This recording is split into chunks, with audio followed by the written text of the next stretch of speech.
Alright, welcome to round one of the New Zealand Schools Debating Championships. Congratulations to both teams for making it this far.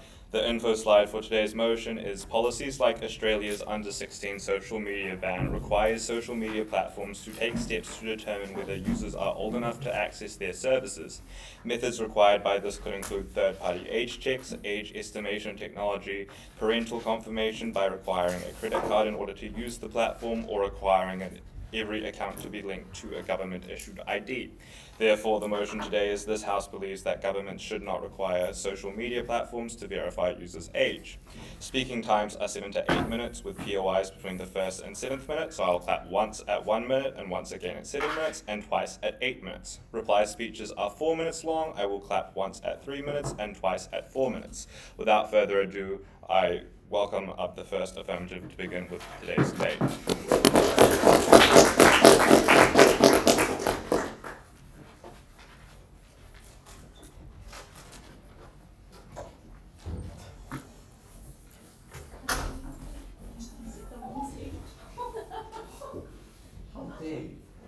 Sorry, Monty.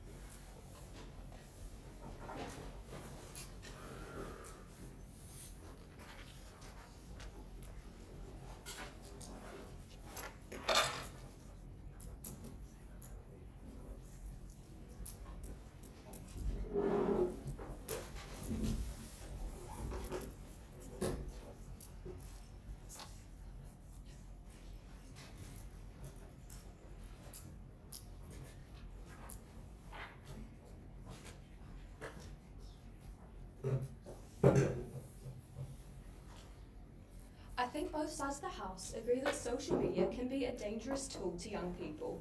But we on Affirming tell you that it is most dangerous when children are forced to hide their use of it from their caregivers. Three things in this debate. Firstly, on setup. Secondly, on why the age verification system is unlikely to make much of a difference in children's social media usage. And thirdly, on why this policy will actually harm children. Now, firstly, on setup. Now, how is age actually verified? We tell you that it is likely to be age estimation technology. Why? Firstly, this is the cheapest. Secondly, it is time efficient. And thirdly, this is what people use most commonly nowadays, so we're likely to believe that this happens in most systems. So now, how this works is usually people send in photos, and then AI estimates the age upon registration of an account. Now, this now if the estimation is wrong, people can appeal it through an ID. Now, what this actually means is that people only actually need an adult upon verification, upon this registration. Now, secondly, what do these age limits actually look like? We tell you that these often look like, age 13 to 14. For example, Snapchat is around 13, Instagram is 13. So people start using it around high school age. Now, this is when, first of all, peer pressure kicks in, and secondly, when most people get phones. Therefore, even if, or what we tell you is completely wrong, age verification, and that you believe that age verification is flawless, there is only a 1 to 2 year difference in what the negating case will put forward. I'd also like to talk about points. I'll just move on to my point now, but I will take a POI.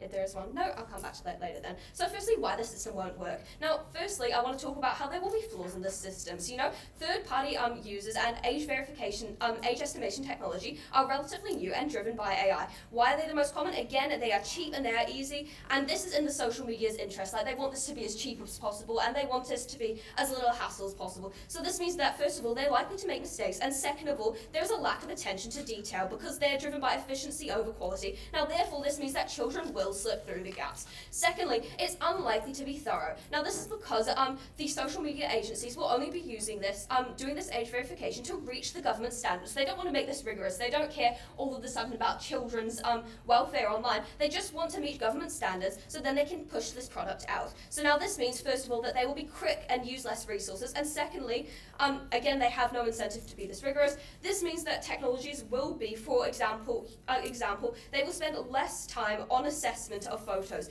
And this also means that they won't do detailed analysis. Now this means that people will slip through the gaps. Again, what does this slipping through the gaps look like? This looks like people using fake IDs. This looks like mistakes being made on this age estimation verification technology. So this means that children will slip through and be able to register social media accounts. Third of all, an adult is only needed upon registration. So even if you don't believe my last two mechanisms, you have to believe this. Age verification happens once, one time. Now who would actually be these people to stand in for these little children? Now we tell you that this often looks like an older sibling who wants their child, who wants their little sibling to think they're cool, or they think that social media is fine for them, and because they have they have a lack of judgment. Second of all, this often looks like an older classmate or a student who's a little bit older than them, who wants to get in, or who wants to make a little bit of extra money by selling their photo. So this is important because they don't see the risk of this. This is what we see happening with vapes. For example, we outlaw vapes, but we see so many students getting them off of older people, off of older siblings, and they're still seeing the harms of that. So therefore, even if you don't believe, again, my two previous specs, there are still people with incentives who will help them to bypass the security system entirely. Now let's touch on why children will actually want to break through these rules and how they won't all of a sudden want to stay off of social media. 6 things on this. Firstly, they want to do it to seem cool. It's seen as a cool thing to break the rules. Second of all, they want to see what's happening. They're curious by nature. Third of all, they like to rebel against authority. This is just a teenage thing. Fourth of all, because it seems fun. I mean, social media is marketed to be a fun thing. Fifth of all, there is peer pressure out there from people around them, especially from older people if they exist with a lot of older siblings, or if they exist and they're like the youngest in their group. Sixth of all, they have this idolization of celebrities on social media, of actors. We have these people on social media, so we have these incentives for them to actually try and go on and bypass the system. Now the impact of this means that it is unlikely to work properly. That means that all benefits that negating may try to tell to you have to be void, because we have proven to you that it is impossible to make sure that the system will work, and it means that children will still get on social media. Neg is going to run a case that children will be unsafe online, but now I will prove to you how this will actually impact children worse, because we are meaning that children will not have a support system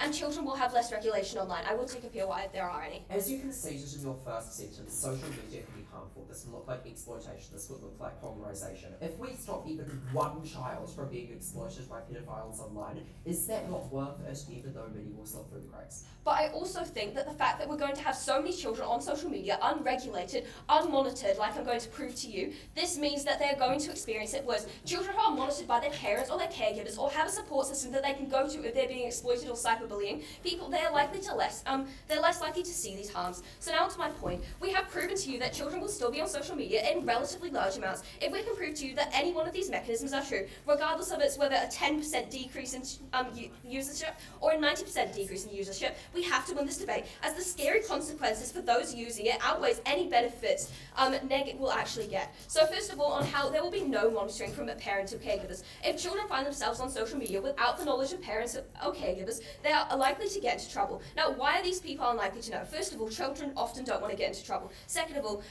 parents often think the best of kids, or they don't even think about it. Third of all, a lot of them just don't understand social media or the threat that it faces. Now, what does this mean? This means that first of all, we have less screen time monitoring for children. Now, this could mean that we have addiction. Neg will also go on about how this is a big issue on their side of the house. But again, they have monitoring. They have parents and caregivers that they can go to without feeling like they've broken the law. Now, second of all, they have unregulated content. There's no check-ins from parents or caregivers, and that means that children can be exposed to things that go against their childhood innocence, that can damage their mental health and can actually radicalize them. We see a lot of radical political things coming through the social media stream. If you have a parent checking in on you every now and again, at least there's some sort of system. Whereas on negating, there is a reason that they will not go to a parent or caregiver, and they will have no support system. Now, onto my second point on how they do have no support system. If they do undergo exploitation, or they do undergo blackmail, or they do undergo cyberbullying, so cases where this is needed, again, cyberbullying, blackmail, exploitation, or bad contenting. We think that there's a lot of bad stuff out there when it isn't regulated. So in the status quo, when there is no social media regulation like this, teachers, caregivers, guidance counselors, adult mentors, they are there for help. People advertise it. We have a lot of social media literacy out there. We have people come into schools and give talks about this. But on the gating side of the house, these people are likely obliged to tell, or at least kids will think that they are likely to tell, that they are doing something wrong. These people won't want to go to these people to get help. This means that they're unlikely to have any support in this, again, in the status quo, at least we have resources for these people to go to. We think that people will be on social media either way, so at least we give them support here. So the impact of this means that people can't find help. So this means that any sort of bad impacts that negating gives you are exacerbated tenfold. This means that we're likely to see, self-harm, even suicide at the worst. We also talk about how there will be less regulation on social media. So, currently there's relatively strict regulations. Why? Because social media is held to the point that children are on social media and they will get into trouble if children are harmed on it. Why is there now less regulation? Now this is, first of all, companies and users will feel like there's no children on social media. Now this means that they are likely to reduce child safety regulations as these cost money, and it also means that less regulations are required by the government as they don't think these children are on there. What this does is this means that there's less safety for children on there, or even for children who have just started going on there. What this means is that children are unlikely to be in a safe space on social media. As I've told you, they will slip through the cracks. People will be on here whether you like it or not. So if we can prove to you that we make it a better environment for them, we have to win this debate. Thank you.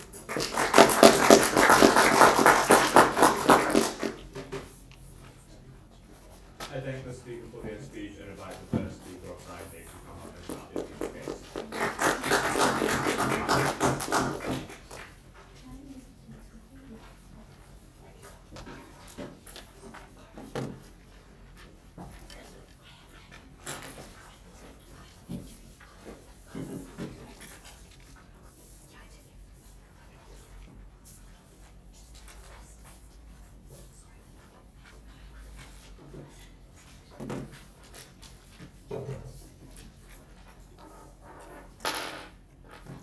The implication of not having age verification on social media is catastrophic to our youth and many vulnerable members of our community.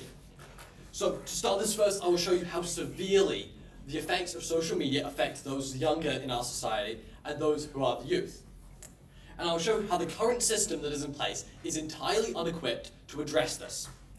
Secondly, I'll show you how the security of these ID verifications is going to be either equivalent or greater on our side of the house. So, child safety is the most important issue in this debate because the most vulnerable and most important stakeholders in this debate are the children who are going to be either exposed to social media, on social media currently, or would potentially be on it in the future. So, by having this age verification, at first place, it will reduce the amount of people on it. Age verification, the opposing side has attempted to tell us that it is useless, that it won't do anything. How this is untrue. These systems are government, they are registered by the government, they are allowed, they work. They might not catch 100%, but they catch the majority, the far majority, about 95%. Deny for now. They continue to block consistently these children off social media, so it reduces drastically. Even if a few small fall through the cracks, it will be better because we will have far less people on this than on the opposing side of the house. So we clearly win through this. So also these systems, the opposing side is saying that the government is going to be having very lax regulations and these companies are just going to meet them. But no, this isn't how it works. The government regulations will be in place so that if they are meeting them, they are stopping the children. It's not like the government is just going to give something where it's, oh, they can slip through. No, the government is going to be giving solid restrictions which these companies will have to follow. And this means that there will be less people on social media. This also reduces the peer pressure that students feel to go on social media, as less of their peers will be on social media and it will be seen as less of a thing. The opposing side has attempted to say that this will make it more interesting and more alluring to them, but this is completely null and void as social media is so omnipresent in today's society that the allure of it being special will reduce. It will not increase the amount of people on it, as the vast majority of people will be on it already, so this does not increase the amount of people, it reduces it no matter what. This clearly will reduce the amount of people, and the next thing of child safety is the people online. There are horrible people online, such as scammers, sexual extorters of personal information, or child predators. This is one of the significant harms to children on social media and other vulnerable youths. It is these people who are the most harmful to these children. So, by having ID verification, it will mean that these children will have a far less likely chance of interacting with any of these people. And this is clearly reducing the amount of child safety incidents we will have, and we will have far greater safety for children, as children will be exposed, on the whole, to less child predators, less blackmailers, less extorters, and less people who are bad actors who wish them harm. So, social media this restriction is going to reduce the amount of children on social media, which reduces the amount of content they are going to see, such as sexual content, gore, violence, political ideologies, gambling, alcohol, all of these things, which are prevalent on social media. The opposing side will say there's filters. These filters are easily bypassed, and there is no way that these are regulated enough, as it is constantly on there. And this is why, clearly, reducing the children on social media will be better. The opposing side has also said that having this will reduce these filters, but it will not. It is still illegal to show these things. They will not be following these regulations. It will be the same regulations. And these children, the companies will still know some children will get on there. And also, they have to follow up for adults as well. There are most adults do not want to see this graphic content on their feed. This is not something that will exist. So reducing the children won't mean that the remaining few are high risk. It will mean that they are at the same or even better than they are currently under the status quo. I'll take a POI before I continue. You say that because it's government enforced, it must be done well. But why then do we have a vaping problem with older people buying children vapes, which is still a government enforced ban? It is a government enforced ban that drastically reduces the amount. The amount of people vaping now is far lower than it would be if it was fully legal. If it were fully legal, children would be able to buy it. Instead of having to go to a shady person that's maybe scary, having to face all of this, they would have to go easily walk in, buy one, got it. Why is it banned? Because it reduces the amount of people. It's never going to eliminate everything. It is the point that these bans restrict the amount of people. They make it harder, and they reduce the amount of people who it is harming. So it is clear that this is completely a way to increase child safety, which is the most important thing in this debate. So, also, this content that they see is often to do with their body image, their mental image. These things, they think their life is wrong, and these formative years. The opposing side said these 1 or 2 years aren't important in the slightest, but I completely disagree. These years, these teen years, which are where they're younger and learning to be themselves, are the most important years of their life. In these years, they will meet the ideologies they follow, the people they follow, the interests they have, and their morals. This is the time which they are most vulnerable, and even if this was a very insignificant portion, it is still a portion of their lives, and we do not want them to see this. There is a reason why you're not allowed to do these things until you are 16. It is because it is ruled that that is the best, that you have at least gotten to that point. There would not be a reason otherwise it is just the first 10 years of their life, the first 15 years. What is the point of this? It is clearly even protecting the smaller portion of their lives is worth it, despite the fact it's likely to stop even more, as more and more younger people, even 5 years old, are on these social medias, such as TikTok or Instagram. Not right now.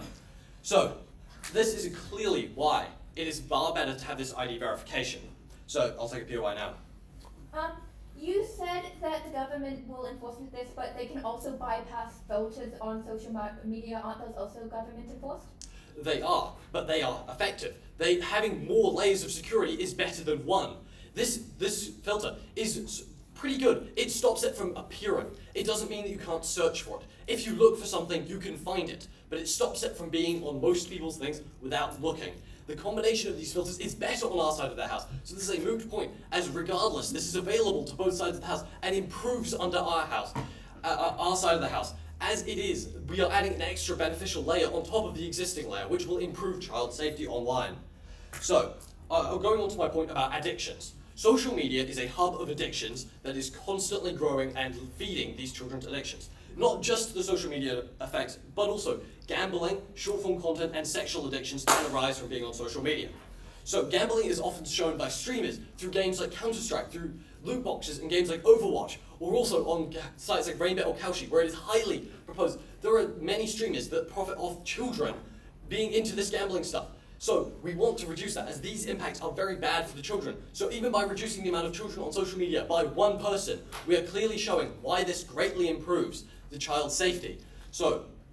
And these addictions aren't easily lost. They are lifelong impacts, which my second speaker will continue on. These harms caused by social media won't just be for a short period. These are lifelong issues which we have to significantly weigh in this debate.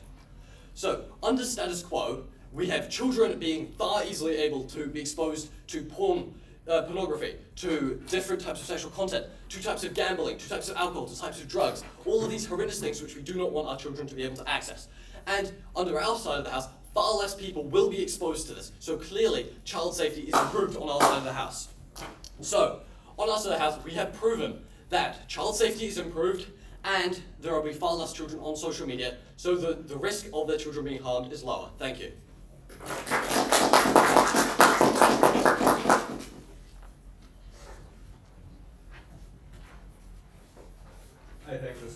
this speech and invite the next speaker to come up and continue their case.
I think to the point to which you care about the most vulnerable people in this debate, you support side affirmative. 3 things in the speech. Firstly, on minority groups. Secondly, on the harms to older teenagers. And thirdly, on child safety, which is the main point we hear from negating. Now, firstly, onto minority groups. I think we have to realise that LGBTQ plus people, not just these children, come from strict and conservative communities. This means that social media is one of the few ways that they can actually find connection inside of one of the few ways where they can actually find connection, where they can actually find a community. Without access to social media, many of these children will now be left without a community and their mental health will suffer for it. Now, why don't kids get the support under negating? Well, firstly, kids in conservative communities don't have access to a community in school or in real life. And this means that their only access to a safe community, to a safe space, is through social media. However, if social media is bad, and if it is a perfect ban like Nick wants us to believe, this means that these minority individuals will no longer have access to the safe space. Yeah. And since their parents are likely very strict, they have no community in real life which they can turn to. And secondly, these people often face homophobic bullying. In NEG, there's no support system to deal with this. There's a lack of a support system at home. They like to go to, for example, a Catholic school where they can't ask for help there. And once again, the only place where they can actually ask for help is on social media. Yeah. They can find other like-minded minority individuals on social media and they can get the mental help that they need. However, on NEG's case, you get none of this. Their online community connects them with other teens, support lines, older members, etc., etc., which frankly, you get none of on NEG's side of the house because there's no access to social media for these at-risk teens. So, what does NEG do? On NEG's side of the house, these socially isolated teens become even more isolated.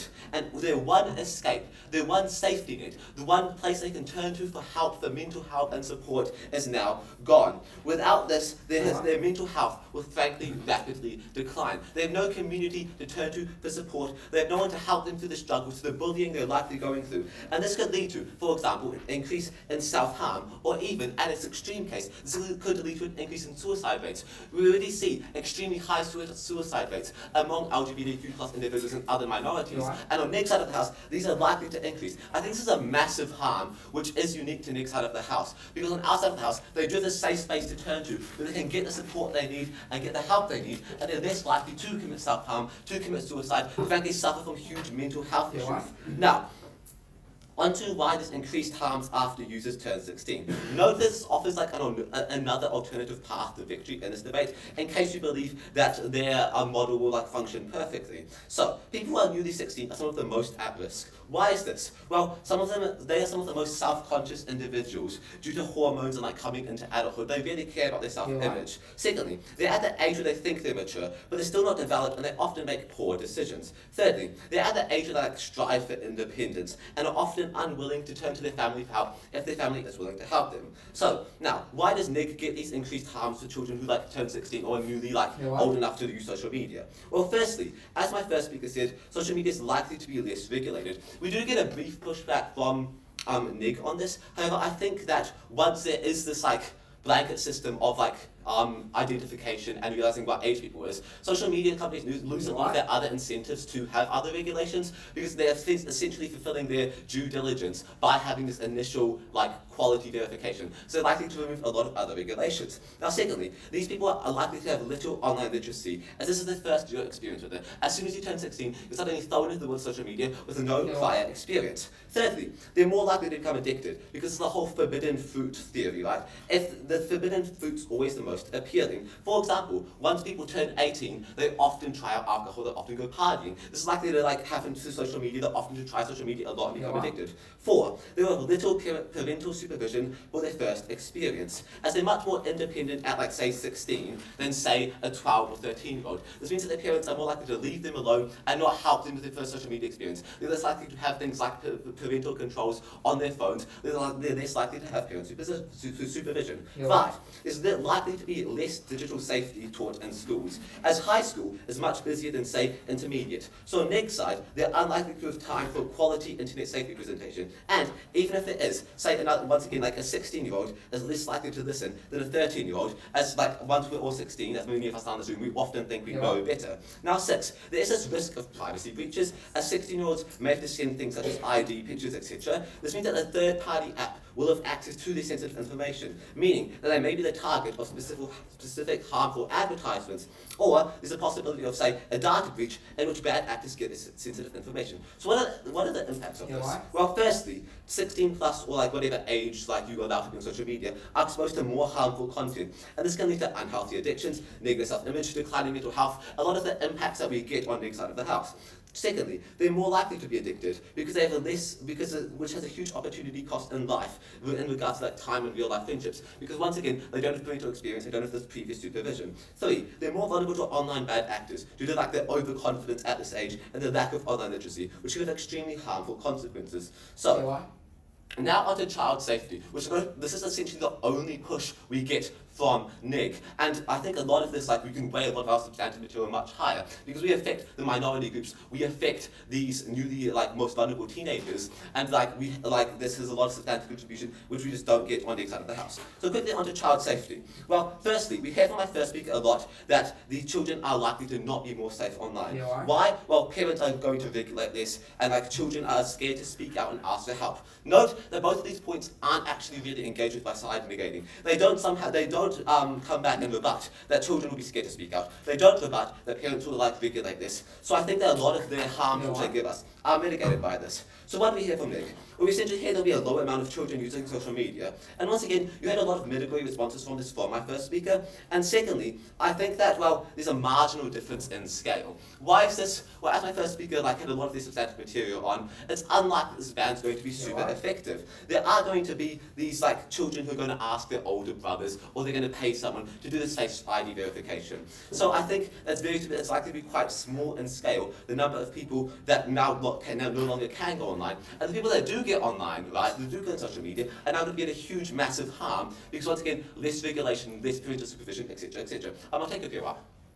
Okay, what's worse for a gay kid? Not being able to watch like a prize TikToker online, or having all their peers radicalised by alt-right homophobes like Ben Shapiro and Charlie Kirk? Well, firstly, I think that they're likely to be radicalised in like very right-wing communities regardless due to real-life influences such as parents. And I think that what's more harmful for a gay kid as you say, is when they no longer have the support space. You can deal with a lot of things in life if you have a support system to go back to. If you have someone at the end of the day you can go to and they're there for you and you can talk it out with them and they can give you the support you need. However, on Nick's side of the house, frankly, lots of these children have no support. As I characterized earlier, lots of them have things like conservative parents, they have religious parents, they have parents who might not agree with their views. And this is a huge harm because these children, these LGBTQ+ and minority individuals, are the ones who are most at risk because they're not only younger individuals who are very susceptible to social media, they're also marginalized in real life. So I think if you stand for less severe harms due to better regulations and better federal supervision, and if you stand for better outcomes for minority groups, and if you stand for better outcomes for 16+ individuals, then you stand the side affirmative. Thank you,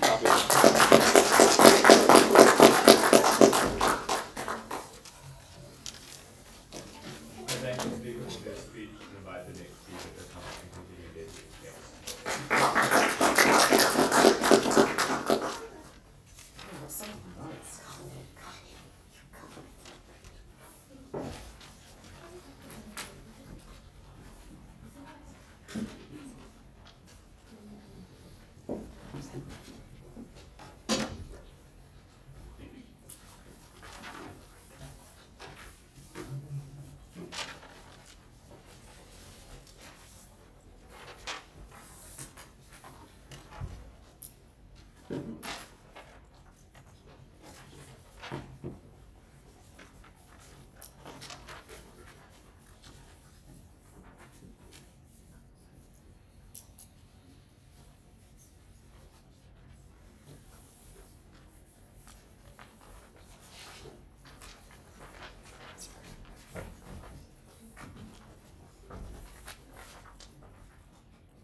Starting my speech in 3, 2, 1.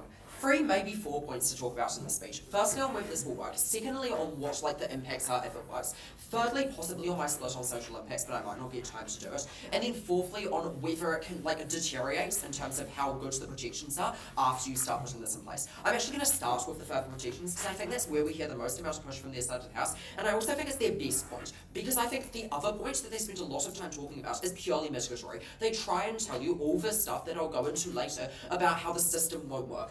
What we say to you, and what was left unresponded, what we say to you at POI in their first speech, is that if we can stop only one person to be getting all the negative harms which they have conceded are bad on our side of the house and they've conceded come from social media, then we can win this debate because all of those points are purely mitigatory and they haven't given us enough negative things for them to push back on. Okay then, why is there going to continue to be future monitoring? They tell us that you won't go to parental care systems and they won't have resources to support because it's regulated and illegal. We think that the main flaw with this is we don't think the burden is going to be on the individuals. We think the burden is going to be on the companies. We think this is what it's like for basically everything. When you restrict it for social media companies, you are telling the individual companies that you need to put these things in place. You're not saying that an individual, if they're caught being on social media, is now going to be arrested or is now going to be in serious trouble. It's just saying that these companies need to do better. This looks also, we can see even in things that are illegal to consume yourself, we still have people go around to school. We still have people who are intelligent enough to recognise that there are good to have support systems for things that are illegal. This looks like how you have significant support systems for people who are drug addicts, significantly good support systems for people who are commit crimes and then want to get out of it so they can right their wrongs. We think people are intelligent enough to recognise that even if you do something that's illegal, which note it isn't illegal to be online in the model, we think it's only illegal to allow people to be online. We think even if it is illegal, people are going to recognise that it's actually better to just deal with them substantively and make sure that they can get better in the future.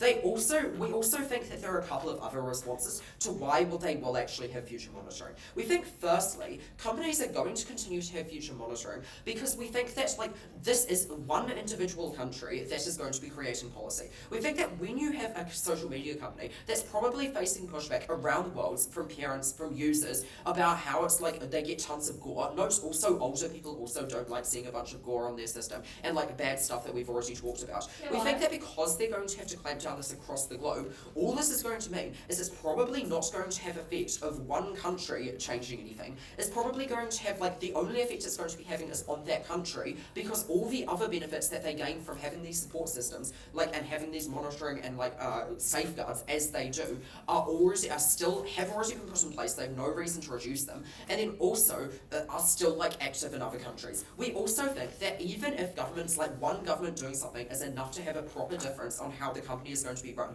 we think that governments may have an incentive to make sure that it's going to be good. Governments have an incentive to try and show that this policy that probably a bunch of people aren't going to support because people are irrational actors and they don't like when their data is like taken by companies, which is inherently irrational because who cares if a company has data. We think that people are irrational, so they're probably not going to like this. So the government's going to have to make a big push to explain why it's actually been good. What does this mean? This means that the government's going to look at that and they're going to ensure that it continues to have good outcomes for youth. If you've got the United States government, which probably has a big effect on social media companies, and they say that their social media ban has just been tanking the user regulations, we think they're probably going to be responding by putting further user regulations on these companies, because we think that they're going to want to ensure that these things actually have a good effect, because if they don't have a good effect, then it's really, really bad look to all their voters.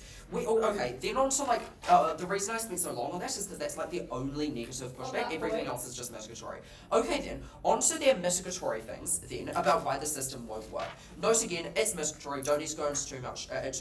We also think we've already explained why governments want this to be effective, which means they're going to make it effective. We also think a lot, they tell us that they're going to go for the cheapest, lowest hassle option. We think, as Michael said, this is going to be regulated by the countries. The countries are going to want it to be good. They're going to say that no, you can't just default to the lowest issue. You have to go through the hard work of setting up a credit card system, which is actually quite easy. All you need to do is have an AI verify that it's a good credit card. We hear people use older people, but we don't we hear they'll pay their older siblings to use online things. But we think in general, this is going to stop a lot of people, because the people who would just search up YouTube and go on YouTube now can't, because as they said, a lot of people live in systems where the people are going to be really abiding by the rules. We think if this even stops one person from being burned, this is enough to mitigate all of the harms that they have from people newly turning 16 and further minority groups. Okay, then on to people newly turning 16. We hear from their side of the house that people newly turning 16 are differently affected by the fact that they suddenly introduced this.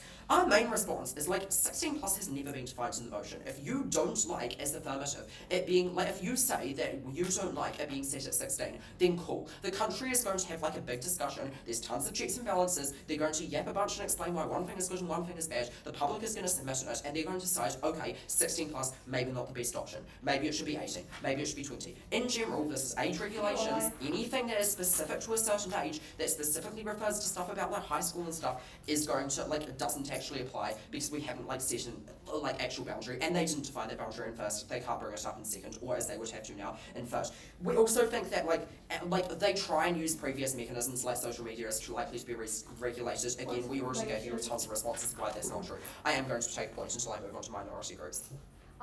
You said that social media will have to be these regulations will have to be super thorough, but how will you, on negating, ensure that children will be using the valid ID of a friend or an older sibling? We obviously can't fully ensure that, but as we've already said previously in our speech, that's fine. If 3 people get past that, sure, that's annoying, but at least there are other people who are going to be caught. For their side of the house to win, they have to prove that literally everybody who is currently on social media and who will ever be on social media in the future is still able to access social media, which is an impossible burden for them to achieve. They talk about how, a bunch of stuff about no community in terms of minority groups. This is the final thing I'm going to respond to. They say that people who are from minority groups like LGBTQ, etc., aren't going to have an outlet without social media. A couple of things. Firstly, we think this is directly conflicting to a lot of their material on how this doesn't work. If this successfully blocks a bunch of people who are probably intelligent, who have the highest incentive possible to be able to get onto these social media websites, if it effectively blocks all of them, then all the other stuff they've been talking about now falls out of the debate, and we do successfully get all the good things about blocking people, and and we think people having no community is bad, but probably not as bad as all the negative harms that we explained at Michael. But even if you don't buy that adjudicator, we still think they cannot claim the minority things point, because we think online community is way better than in-person community. We think this is relatively intuitive. We think people are going to be manipulative online. We think that online is fake. We think that people can't build real connections. We think it's way worse to be sitting in front of a screen and talking to people on individually in person. And we think that also the majority, because there are a significant portion of people who are gay, who are just are, because that's a biological thing, it's not a decision thing, it's not based on conservative or whatnot, they're probably going to be able to organise themselves into groups. We think this happened. We think that gay bars and stuff existed before being gay was completely before being gay was legalised. We think that people are able to find in-person communities, which we think are better, but we also think people default to the easiest option. If people are able to access online, they're going to default to stuff like AI, they're going to default to the absolute worst, absolute easiest, absolute manipulative options. We think it's probably better that we just don't have a community at this point. Thank you.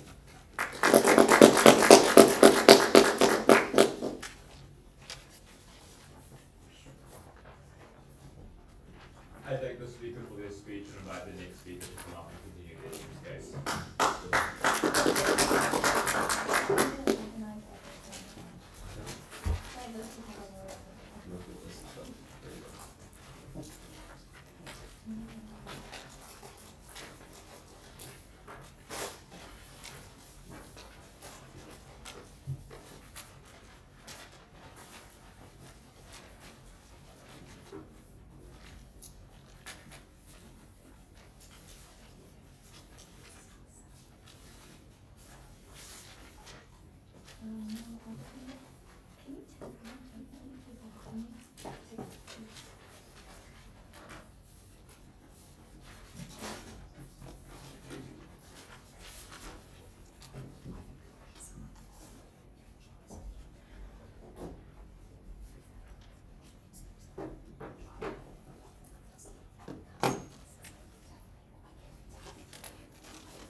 I will begin my speech in 3, 2, 1.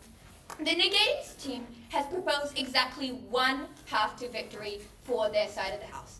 If they can prevent the harm of one child. And we on the affirmative team have told you time and time again why the most vulnerable children are more likely to be more harmfully affected on their side of the house than ours. If you care about child safety, if you care about the children who are most harmed, then you have to side with side affirmative.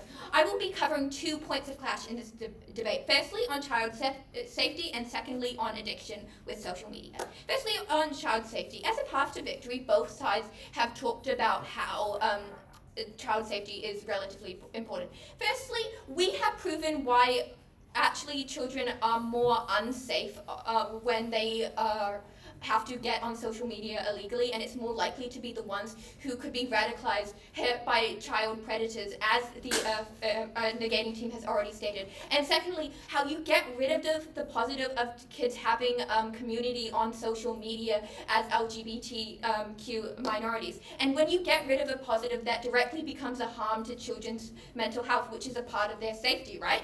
So, what have they said on this? They've said, look, kids aren't going to not want to reach out for help because, well, it's not really illegal to them, it's illegal for the government. And firstly, well, at least children will be monitored by their parents, right? Because if you're doing something that, although is not technically illegal for you personally, is illegal, you're not going to be telling your parents about that because your parents aren't going to be wanting to do it, so they're not going to be monitoring your social media. And even if children being on social media is not technically illegal, it still feels illegal, right? There is just that social burden of doing something that's against the law, that's just going to make you not want to reach out for help when you're in a dangerous situation.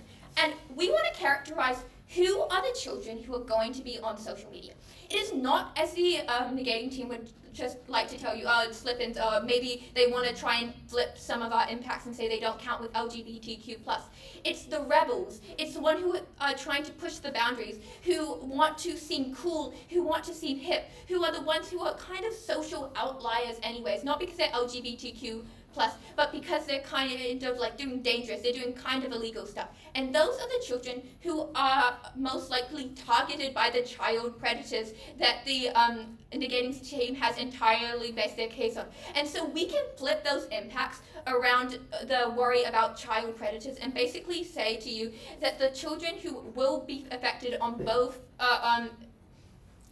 look, there will be children affected by child predators on both sides of their house, but on the on the negating case, on what they have built, they are more likely to not seek out help when they are in those situations and are more negatively going to be impacted as they won't have a support system to get out of those dangerous situations. They've said that government have funded them, so be enforced. And one, they've also said there's filters and that kids will bypass them, and then they're like, oh, but when there's two filters, they're stronger. But if kids are willing to bypass one filter, what's stopping them to bypass another one? And secondly, as we have already said, kids slip through the gaps, and we care about the kids who slip through the gaps.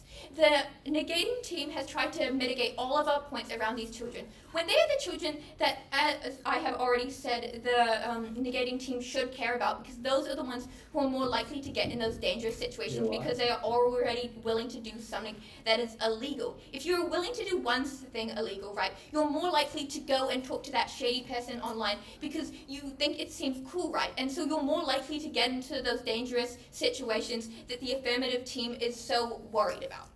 And we have already talked about, and I want to reiterate, that the LGBTQ kids points. And the only point made by the negating team about that is, oh, they're willing to go online. But as we've already characterized, the children who want to go online are the ones who are the rebels, who are doing illegal stuff.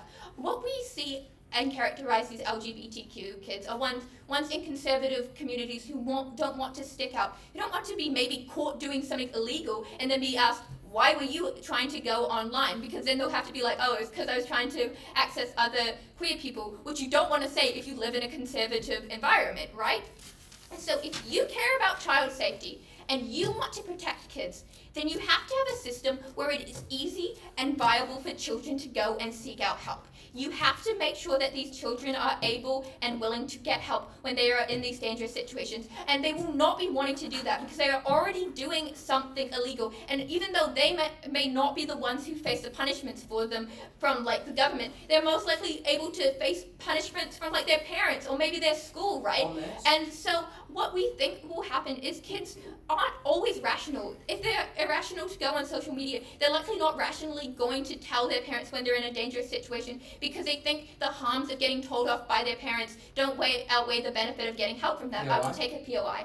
Do you not think that gay people probably have the ability to make up a reason why they were online if they want to talk to their parents other than being on an LGBTQ platform? I mean, they might be able to make up a reason, but what's stopping their parents from looking at the account they were on? I think that's a pretty valid request if a parent's like, my kid was online, that's illegal, I want to make sure that they weren't harmed in any way. It's a pretty valid reason that they're going to be able to go to well, like who's catching them? It could be their parents, and then they'll just look through it. If it's a school, they could ask the school, and the school would just tell them because they're like, oh, it's their parents. I want their parents to be informed of the situation. And secondly, onto the impact of addiction. This is primarily our alternative path to victory if you don't really believe any of our other points, because if we can, one, prove that kids already have an addiction, and secondly, that this addiction will be worse on the negating's case, then there are just simply more harms on their side of the house, so you have to believe us. What we have said is, like, when you're introduced under the surveillance of your parents, like, looking over your shoulder, because you're just more likely to care about what your, like, 13-year-old kid is doing than your 16-year-old, then you're just more likely to be on their side and caring about what they're doing. And what they've said about this is like, look, they're going to get addicted to gamblers and dreamers. And first of all, Why do kids want to do this? Because it's glamorized by TV shows and music. And do you know who are more likely to go out and look for gamblers online? 16-year-olds. A 13-year-old doesn't really care about gambling. They're more interested in something like Roblox. That's more to their demographic. But 16-year-olds want money. They want to be able to go out and hang out with their friends and do cool stuff with them. And what do you need? Money. Oh, I've just gained access to social media. This streamer has popped up and said, hey, watch my stream and I'll show you how to make money. They're more likely to fall into those traps because they haven't been online beforehand and they haven't seen these types of schemes before, and they just don't have the social awareness of being around this to know that that's harmful. And look, kids are more addicted because they're spending more time online. Firstly, I think the idea that social media is the problem is a very uneducated way to look at the issue. Social media is like the branch of the tree, and the addiction is just the internet in general. This addiction doesn't start with social media. It starts with you playing Crossy Road when you're 3 years old on your iPad. It starts with you watching Cocomelon. There are still going to be kids who are addicted to this even when they don't have access to social media. And even if you believe that kids have a stronger addiction without this age verification, then you know that once they gain access to it, they're going to want to exploit it because they haven't had a chance to do this before, so they're going to more likely spend more time on social media. I am very, very proud to affirm. I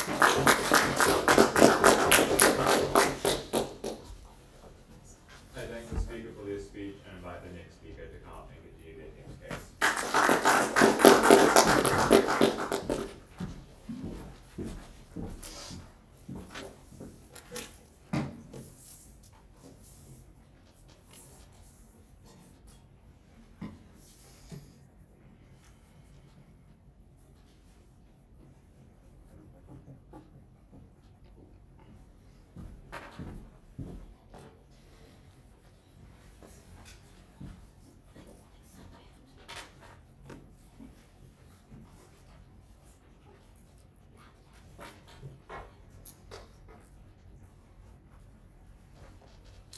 I think where the affirming team categorically fails in this debate is not realizing that even if we have people slipping through the gaps, we are still, by nature, preventing the majority of people who would be on social media from accessing it.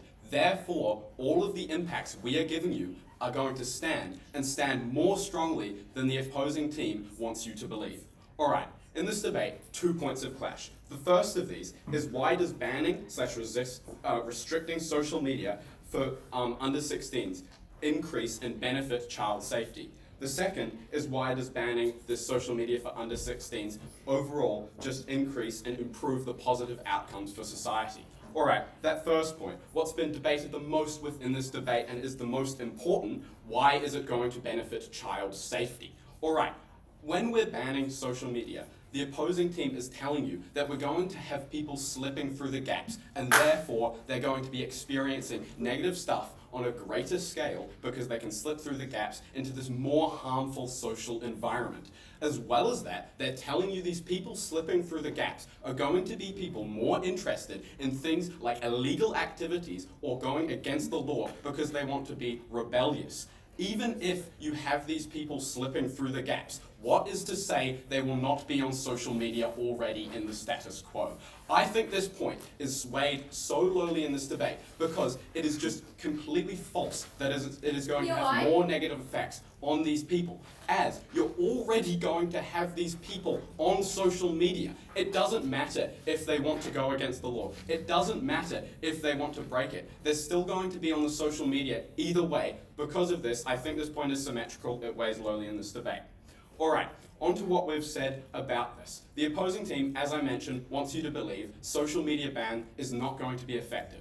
But we have continually told you that even if the ban is not effective, it is still going to have some impact. And that impact is, by definition, going to be more important than if we have no ban at all. As well as this, the opposing team has been trying to tell you this whole debate that it is going to make it so people are going to have extremely more negative impacts if they're on social media and this sort of stuff. However, we've come back and told, and they've also mentioned stuff about peer pressure, making social media, something you can't go onto. It's going to make it more appealing for people. All right, on to the rebuttal and the points we've given against this. throughout this debate, we've told you, like, if we're getting rid of and banning social media, it's going to mean like less people, by definition, are going to be on social media. Because of this, it's going to, over time, become less likely that people are going to see it as a forbidden fruit, as the opposing team wants you to think. And that means people, over time, are going to have less incentive to be on social media. Because of this, it's just going to have so many beneficial impacts for child safety. This is because by increasing like the deterrent for people like mostly under 16s to be on social media, as well as over 16s, because it's less important to be on social media, since under 16s, as I've told you many times, are more likely not to want to be on social media because it's being banned. It's going to mean you're going to have less people on it, which is just overall going to overall people are going to be less they're going to be less motivated to get on social media and then experience all these negative impacts, such as child predators, such as addiction to things like gambling or such as just overall pornography, that type of thing. There's going to be less incentive for them to get on social media and be exposed to that type of thing.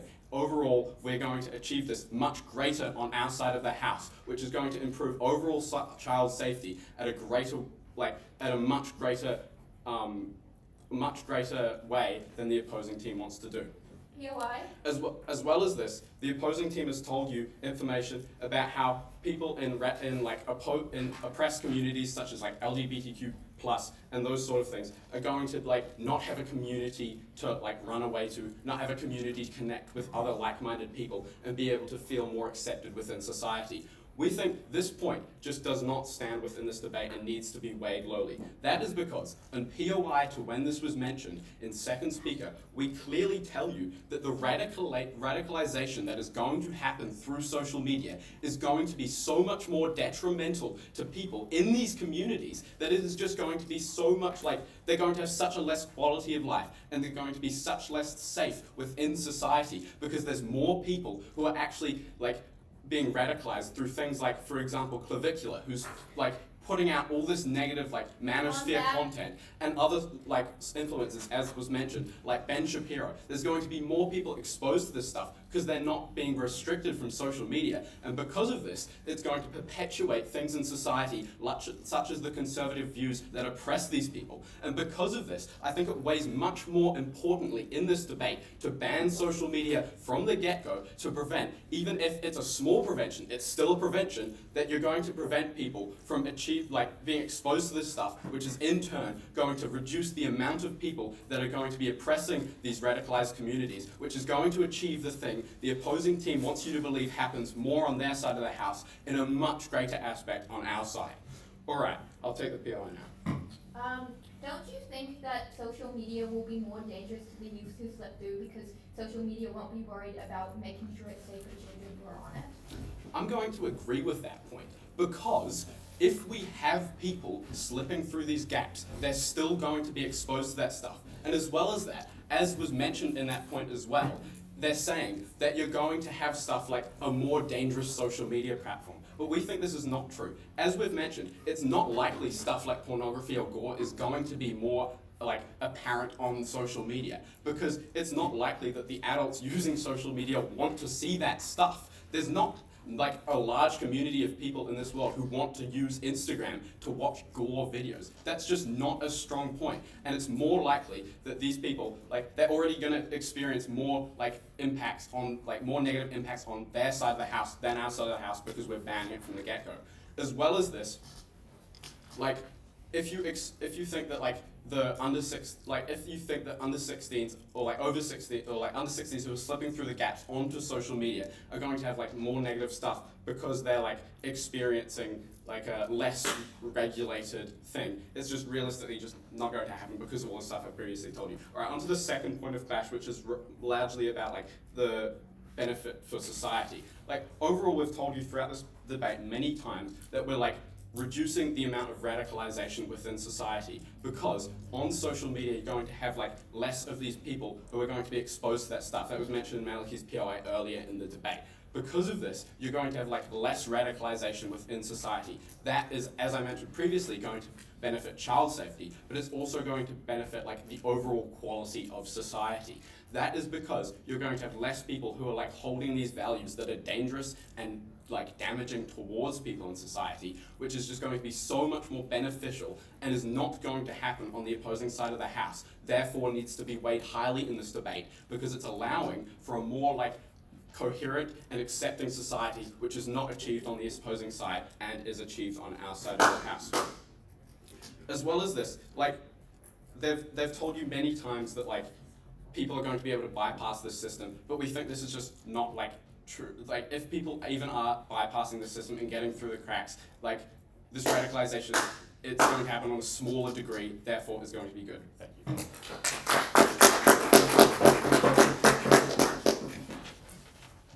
I thank the speaker for his speech, and as a tradition, we reverse speaking order for Leader's reply, so without further ado, I invite the debating leader to come up and continue to do this case.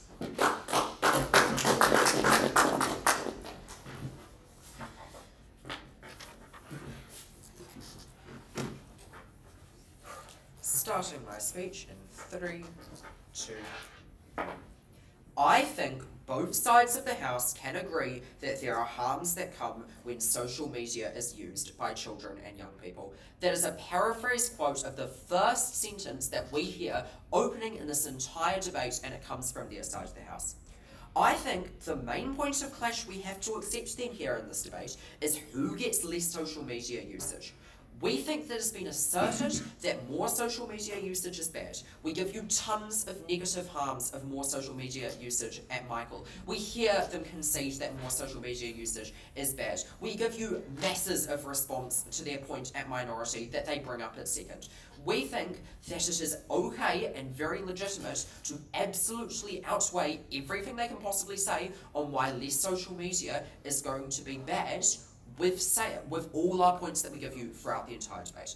Okay then, they try to claim a new pathway to victory in their first speech by saying that regulations will be worse on these platforms. I think we mitigate that enough, but even if we don't, we think the status quo is terrible, and we haven't heard sufficient impacting on what these lack of regulations are actually going to look like and what they do, meaning we don't think this can stand or be highly weighted in this debate.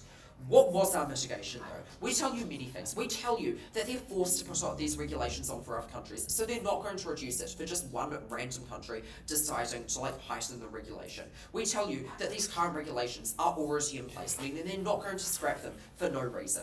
We tell you that current regulations are terrible, meaning there's not enough scope for change, and they cannot win on this point. We tell you that governments have incentive to make it good. What does that mean? At the end of that point, we think any of their points where they try to explain why it is good if we have more people on social media, or it's good for minorities, cannot stand in this debate. We think we can win if we can prove that there are less people on social media. We can win because we've outweighed their one positive push on minority with the uncontested points we give you at Michael. To remind you, those uncontested points were the fact that there will be an increased level of predation on young children. That means there'll be an increase, and we spoke about this throughout the debate, there'll be an increased level of polarization, which leads to more radicalization, more racism, more conservatism, more sexism. We think we tell you that there's going to be an increased level of online gambling, there's going to be an increased doping problem, there's going to be an increased mental health problem. We think all of these outweigh their one push they bring to you at second on minorities. Okay then, because we've sufficiently explained why us getting less social media influencers necessarily wins us the debate, why do we get less social media users on our side of the House? We think we get less social media users on our side of the House pretty intuitively. We don't think that anything they can explain about bypassing can ever get through in this debate because we think it is purely mitigatory. We tell you throughout the debate that it changes the status quo, that people are going to be less likely to assume that their kids should just be on social media for a young age. We give you reason after reason about why these things are going to work, about why even if they don't work sufficiently, why if it helps even one person, that can outweigh all of their points, because less people online is enough to win us this debate.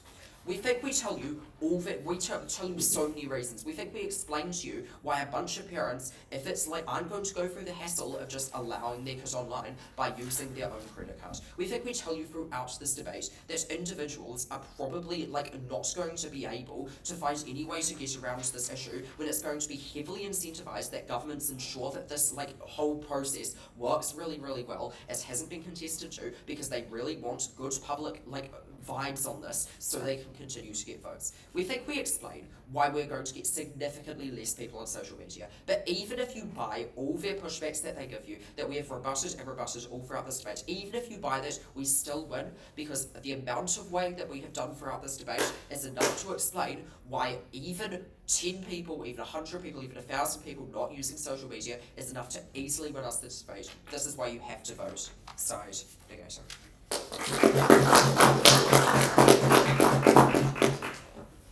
I then the speaker for this speech and invite the leader of the app side to finish the team's case.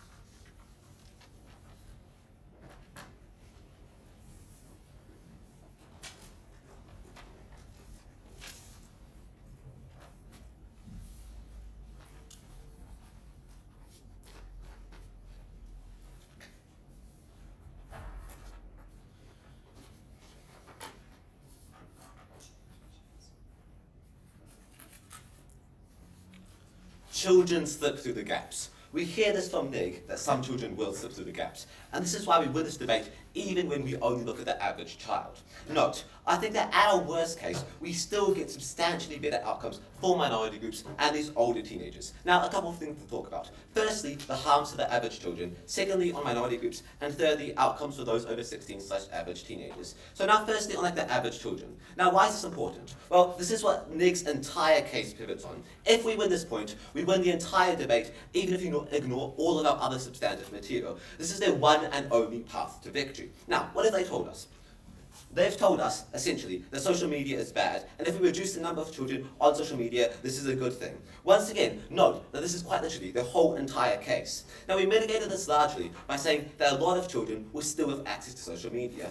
Nig's response is essentially, if we keep one child off social media, we win. However, we flip essentially the whole entire point by saying, firstly, there will be less regulation for children online, meaning that children do slip through the gaps, will be exposed to much more harmful content. Secondly, there will be less parental supervision, because once again, the parents think their children aren't going to be on social media. And thirdly, that children will fear seeking out help. Note that these are the children who would have been harmed on both sides. However, on our side, these people have more support. Now, I think you're likely to believe that the scale of harm will decrease marginally on Nig's side, but we win this point by two other key metrics. Firstly, on severity. The children who are harmed to a much greater scale on Nig's side of the house. These children have no parental supervision, there's less regulations, and they won't be able to seek help. This means that these children who are harmed are going to be harmed to a very deep scale, and essentially all the bad impacts that we heard from Nig will happen to these children, and will happen to a much worse scale. And secondly, on controllability. On our side of the house, harms can be reduced through A, seeking help from, say, parents or other people, since you know social media is not illegal, so you can seek help for it, and B, through parental supervision, meaning that your parents will likely supervise your social media access since you are a younger individual, and this means that they will make sure you don't go onto any of these like nefarious websites that are something that Nig says will certainly be on. And I think Nig doesn't get any of these benefits, these are all unique to us. Now, onto minority groups. I think this is an alternative path to victory, and insufficient rebuttal from Nig has been made on this point, so even at our worst case, I think we can win purely through this point. Now, why should we care about this? Well, these are the most vulnerable individuals. They have high depression rates, high suicide rates, and often have mental issues. They're discriminated against in their day-to-day lives. They're the marginalized groups. They're the groups we care about most in this debate because they are the most vulnerable. Now, Nig's only rebuttal to this is that will there be radicalization through social media. However, However, this was quite poorly recognised, and let's be honest, radicalisation mainly happens through real life. It happens through parents, it happens through friends, and through people you meet in real life. And I think people will still be radicalised on social media on their side of the house. It'll just merely be older individuals who actually can do more harm because these people still have access to social media. So what do we tell you? We tell you that these children with no other support system will lose their lifeline. Neg leaves a homosexual child without support, without a community. Neg leaves this child to deal with homophobia, possibly abusive conservative parents say, and daily hate and violence, all by themselves. Now, frankly, this is the most severe harm in this debate. Even if we believe no other points, we would have stopping that child from committing suicide. Now, briefly, onto the harms to 16+. Now, why this matters? Well, I think at NIG's absolute best case, they delay all of their harms. They don't stop them. Now, what have they said? Well, their only rebuttal to this point is essentially, we push back the age. Well, frankly, it's sort of a soft ceiling on how much you can push back the age before it's no longer possible. You can't just keep on raising it and raising it and raising it. You can't say, oh, 50+-year-olds cannot be on social media anymore. I just think that isn't really realistic. I think it is likely to be around like 16, like we do see from Australia. Now, what do we say? You get all of their harms, meaning at a slightly later date. In fact, the harms are worse, as we less supervision, overconfidence, and less literacy. So I think even at NIG's best case, harms are not stopped, only delayed, and that's why we win this debate. Thank you. I thank the speaker for their speech. My vote is to stand up, cross the floor, and take hand, and leave the room. I'll leave you to make the decision.